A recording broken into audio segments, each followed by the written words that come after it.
Metre bridge पर based एक important numerical देखिए। एक मीटर ब्रिज सर्किट दिया गया है जिसमें 2 ओम नोन रेजिस्टेंस है, एक्स अननोन रेजिस्टेंस है।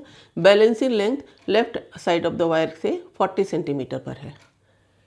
अब बताना है अगर balancing length 50 centimetre of the wire पे मिले, मिडिल में मिले, तो एक्स में कितना रेजिस्टेंस कैसे कनेक्ट करना होगा।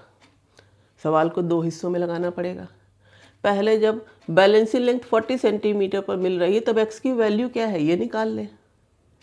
फिर जब balancing length middle of the wire पे मिलेगी तब कितना रेजिस्टेंस यहाँ होना चाहिए वो हमें कैसे निकालना पड़ेगा। मीटर ब्रिज का प्रिंसिपल होता है principle of Wheatstone bridge. Wheatstone bridge की बैलेंस स्टेट कंडीशन क्या होती है?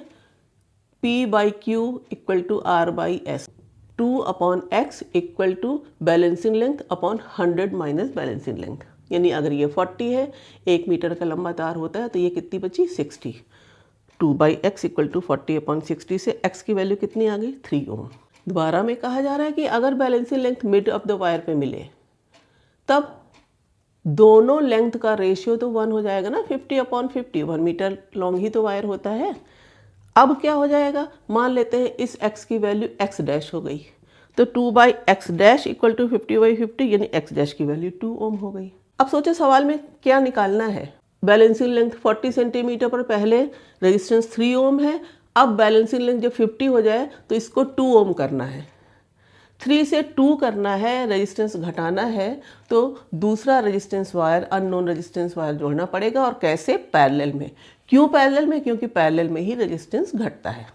बस इतनी बात पता होनी चाहिए। मान लेते हैं R ओम का वायर लगाना है X के पैरेलल में, तो नेट रेजिस्टेंस कितना आना चाहिए? 2 ओम।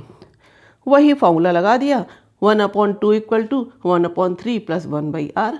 इससे 1/r = 1/2 - 1/3 दैट इज 1/6। इसलिए r की वैल्यू 6 ओम आ गई। यानी 6 ओम का वायर जब हम x के संग पैरेलल में लगा देंगे तभी बैलेंसिंग लेंथ मिड पॉइंट पे मिलेगी।